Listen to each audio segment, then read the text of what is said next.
Is this the only one you've got? No, I've got about another 5 or 6 of these Really? at home, yes. All different, of course. All different. And I think the Scots call it a penholder. Penholder. A penholder. That's correct, yes. I love that. I'm going to call it a penholder. Penholder. I suppose it's a bobbin holder. A bobbin holder, yes, I would accept that.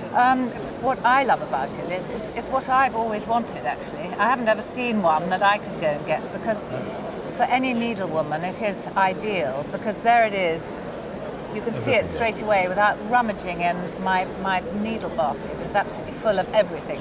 And I think by looking at these scissors here, which are part of it, on the scissors it says Marlow, Harrogate. Yes. Now Marlow, if I'm right, started in Harrogate somewhere around 1899. About then, I think, yes. And I would have said these were probably made around the turn of the century, 1900. So it's rather nice that we found something that was made in Harrogate. It's had a bit of soldering here, so it's been held up, and it's quite heavy with all the bobbins on it. Now to get a bobbin off it, pull this up and it falls down. So I can get whichever colour I like very easily. It is extremely well designed. I'm not surprised that it's gone on for so long, because it is strong as well, and it looks good. Yeah. I would say most of the silks and thread are right. The smaller ones probably have been replaced. Would you not say that? Yes, the smaller ones. And then of course they turn as well. And on the bottom you have a pin holder, pin cushion. Pin cushion. If this were to go into the appropriate sale that would have anything to do with sewing in it, we could expect in the region of between 200 and 300, possibly up to 400 on a good day. That'd be very nice. It was my grandfather's, and he always had it to the right of his chair in his drawing room. As a small child, I remember seeing it there every time I went to see him. And then eventually it was left to me in a will, and we've had it in our house for the last 20 years or so. Yes, it's 2 racing yachts, both with gaff rigs. And do you know anything about this particular race or the No, we don't. class of boat? I'm not even sure what sort of yachts they are. I'd love to know, but they're very attractive. It's nice to see the people here.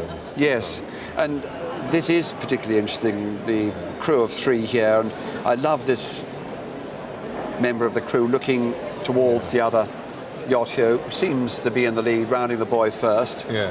And did you have an interest in sailing, or did your grandfather have an interest in sailing? I sailed as a young boy. I sailed for my school. I'm quite proud of that. The only team I ever got in. But I used to enjoy sailing. But yes, but you didn't kind of... Not this sort of sailing. No, I as I say, I think the contrast between the vitality in the movement of the water and then the details of the decking on the boat here and the representation of the figures and their animation and so on is beautifully observed. Yeah. And again, I love the feeling of the sail with the paint here where it billows out, and then the stress in the join of the sail here. Yeah. Couldn't be better in detail and so on. Yes, it's beautiful and has a lovely feel about it. The signature of Montague Dawson is rather discreetly placed there.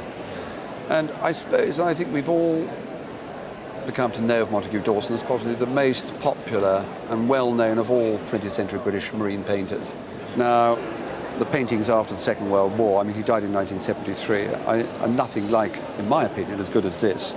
Now, have you any idea of when your grandfather bought it? I think he must have bought it in about the 20s or 30s. 30s, yes. I mean, it would seem right, wouldn't it, to you? I would have thought that probably with the boats about in the 30s sometime. Yeah. And I think because of that, in this somewhat earlier style, it's probably much better than some of his later works.